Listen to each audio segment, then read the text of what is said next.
Coming up on News 5 at noon, Major League Baseball is coming to Bristol Motor Speedway. We'll tell you about the game and what we know so far. Also, local police officers spending an evening having fun with the communities they serve. We'll take you there all right now on News 5 at noon.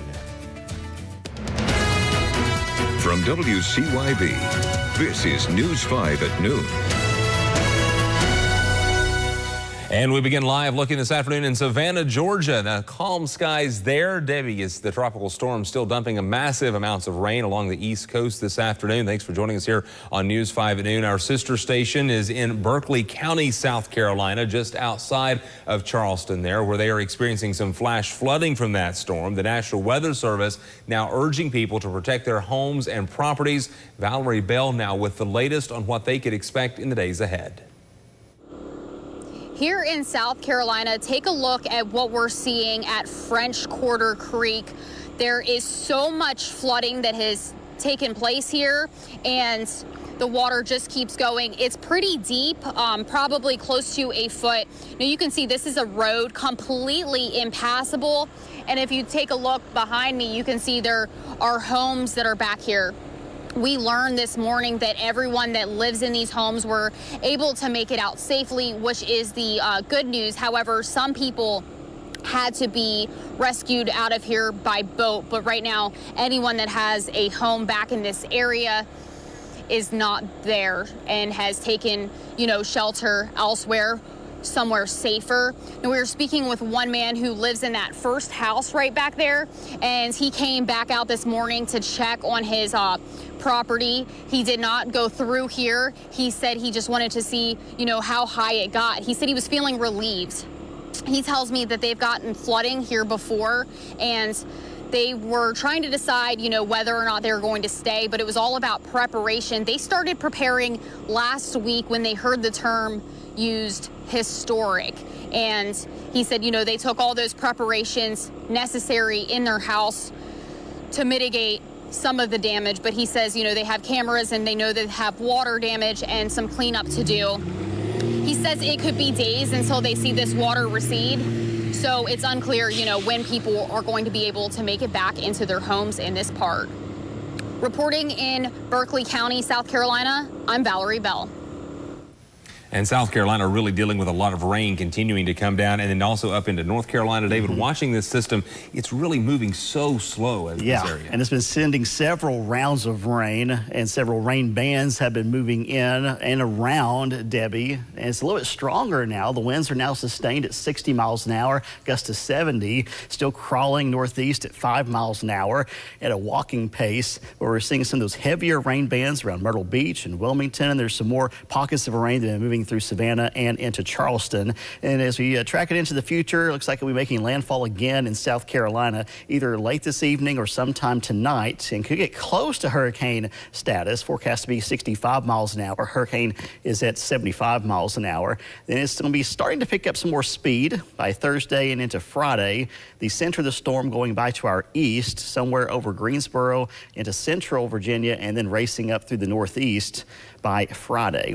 And new at noon, the flood watch has been expanded westward. It now includes Grayson County and also into Wilkes County. It may need to be expanded to include Ashe and Watauga County as well. That's in place through Friday evening, although most of the rain locally will be coming midday Thursday through Friday morning. So currently we have fairly quiet conditions. There's a couple of spotty showers starting to pop up, including one near High Knob. So track this into the future. There's a 30% chance of a stray passing shower coming in from the northeast, an isolated hit or miss shower, thunder shower possible the rest of the day into the evening. There's that breeze out of the northeast, sustained about 5 to 10 miles an hour now. We'll get a little bit stronger tomorrow and into part of Friday. We're in the 70s in Boone, 60s Beach Mountain, mid 80s in the Tri-Cities, but you factor in the humidity, feels like 91 in Kingsport, heat index of 93 in Harlan, Kentucky, but 68 up on Beach Mountain. For today, a high around 91, close to the record of 94. A few spotty showers coming through. Tonight, partly to mostly cloudy. Coming up in a few minutes, we'll be tracking Debbie. I'll show you how much rain I'm expecting to move in on the western side of the system in a few minutes. Now the story that everybody's talking about today, that is Major League Baseball coming to Bristol Motor Speedway. The game featuring arguably the two most popular teams here in our area, the Atlanta Braves and Cincinnati Reds, playing the last great Coliseum. It's an event much like Virginia Tech and University of Tennessee playing football in the Battle of Bristol back in BMS in 2016. Events like this are nothing new for Major League Baseball. They've played at the Field of Dreams in Iowa in 21 and 22, then at Rickwood Field in Birmingham this past season. Bristol Motor Speedway officials say no official comment right now. An official announcement is expected to happen on Friday with the Speedway and Major League Baseball. The governor also set to be in town. We'll, of course, have a lot more on this today and throughout the week as Major League Baseball comes to Bristol Motor Speedway. A man accused of stabbing another man charged in the Buchanan County Sheriff's Office. Deputies were called to Deer Trail Road and Van Zant on Sunday. Found a male with stab wounds described to be as life-threatening. He was taken to the hospital. No word on his condition today, but officials say 36-year-old Whitney J. Owens has been charged with aggravated malicious wounding and is in jail in the regional jail in Hayside. The incident, though, remains under investigation. The future of a proposed pay increase for Sullivan County school employees remains in the balance. The school board is meeting in a special called session this afternoon. It's a 4:30 start time at the system's central office in Blountville. The only item on the meeting agenda is the school system budget. The board also set to meet in their regular session that's coming up tomorrow as well. This morning, Elizabethton officials asking for your input to improve traffic flow around the city. News 5's Caleb Perney explaining how you can weigh in and how just a small change in the traffic pattern can make a big difference. This is the scene most any time of day on Elizabethton's main roadway, Elk Avenue. More than 35,000 cars pass through town each day, more than double the city's population. Congestion and stop-and-go traffic is a common sight. That's why city leaders are studying adjustments to signal timings. Probably one of the big benefits of it is compared to like a road widening, you get a low cost increase in capacity to the intersection. You're able to move more vehicles. The study is part of an $88,000 grant from TDOT, funding research to determine the most effective signal timing to increase flow. 1 second can drastically increase or decrease your safety at that intersection. If there's issues with people running red lights there, 1 second can improve that. Now city leaders are asking for your input. A survey is online now where you can give comments and drop markers on a map where you think changes are needed. You can also share your thoughts at a drop-in meeting at the Parks and Recreation Center on August 20th. Just the initial synchronization models that we've seen, that it is increasing level of service for pretty much every time of the day at all 15 intersections that they're studying. A welcome change drivers could see as soon as spring. In Elizabethton, Caleb Perney, News 5, WCYB. The Bristol Casino making a donation to local organizations with thanks to the help of their team members. Employees at the casino giving donations throughout the month of July, supporting Boys and Girls Club and the Mountain Empire and the Rivers Way of Bristol. That's a nonprofit that helps the youth in the area. We're told a little more than $15,000 was split between those two organizations.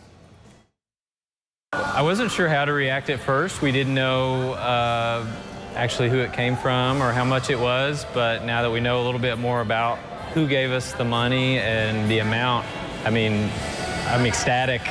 This amount of money will go a long ways into providing services for youth and young adults with differing abilities here in Bristol. The Weber City, Virginia Police Department hosting the department's first ever National Night Out. News 5's Liam Bridgman at the event talking with leaders in the community about the importance of this police-community partnership. National Night Out is a yearly event across the U.S. designed to foster relationships between community and police. This year, the Weber City Police Department decided to host the event for the first time. I'm really community oriented. I want to be out in the community. I want to interact with the community. You know, my number one goal is to keep my guys safe and to keep the community safe.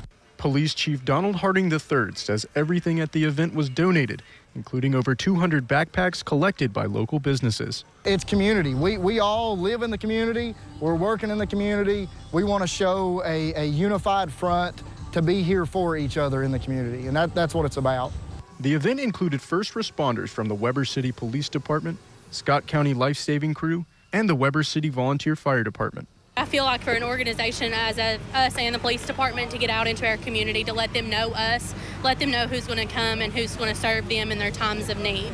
This has been such a great event to get the community out and meet the first responders on a first name basis and all the other departments it takes to do this job and all their hard work that goes into keeping us all safe here in the community. The kids have had a blast with all the kids things going on. It's been such a great event. The community effort didn't stop there.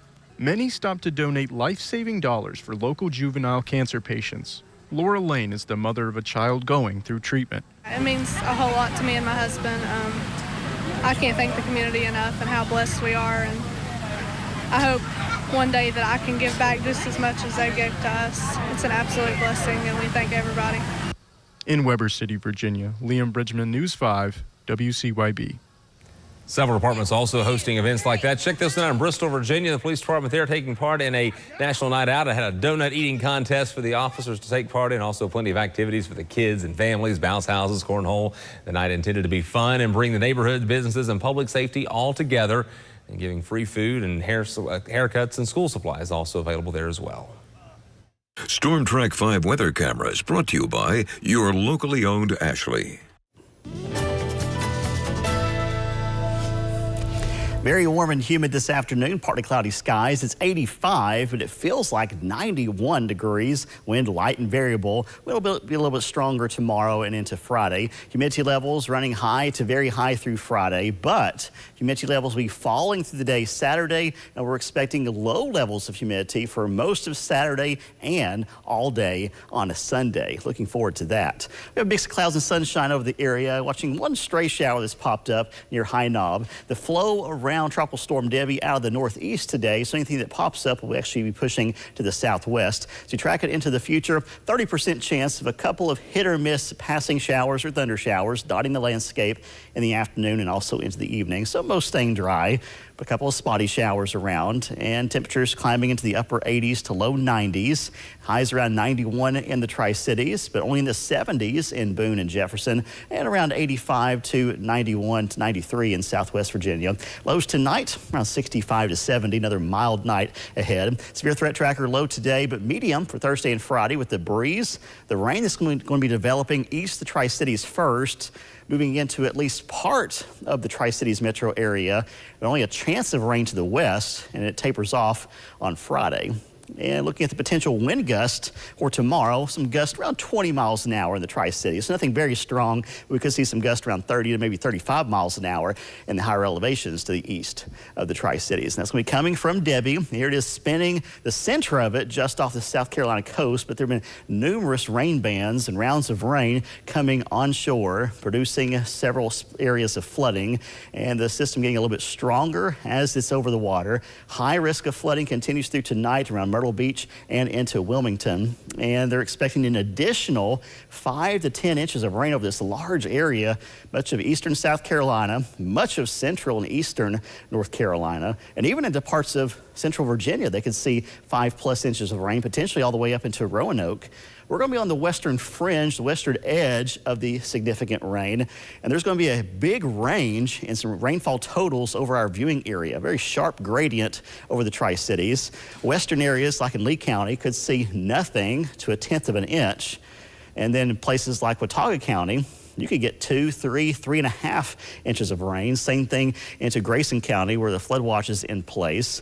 Mountains of Tennessee and northward into Smith County, anywhere from around 1 inch to 1.5 inches, maybe locally more. In Tri-Cities, I'm thinking mainly 1/10 of an inch to 1/2 inch, maybe a little bit more on the southeast side of Johnson City or east side of Bristol. But again, it could be a big gradient from west to east. So here's the spotty showers this evening tapering off. And then there's that rain shield from Debbie just to our east, 7 a.m. on Thursday, backing in and moving into more areas by noon, and it may be as far west as it's going to get Thursday evening and Thursday night. Notice Jonesville, hardly anything. The steady soaking rains to the east. Some of these could be moderate to locally heavy. Then it begins to pull out early on Friday with just a few scattered showers possible the rest of Friday, but also some clearing. The highs on Thursday, cooler 85 in the Tri-Cities, but a lot cooler in Boone, only 70 for the high there. And these 80s in the Tri-Cities are going to be sticking around. We're actually going to be near normal or slightly below through next week, through next Friday, the 16th. And lows are going to go from near 70 tonight And Thursday night to the 50s, Saturday night and Sunday night. Some refreshing air on the way. It's still warm in the afternoon. Today, hot and humid. Heat index getting up to 95. Not too far away from the record high of 94, so back in 1944. And tonight, muggy, low near 70 degrees. Here's the 7-day forecast. Rain chances increasing through the day tomorrow, especially east of the Tri-Cities. Tapering off on Friday. Less wind over the weekend. Lots of sunshine. Mid-80s for highs. Low humidity. Lows in the 50s. Nice weather sticks around Monday. Just a small chance of a shower Tuesday.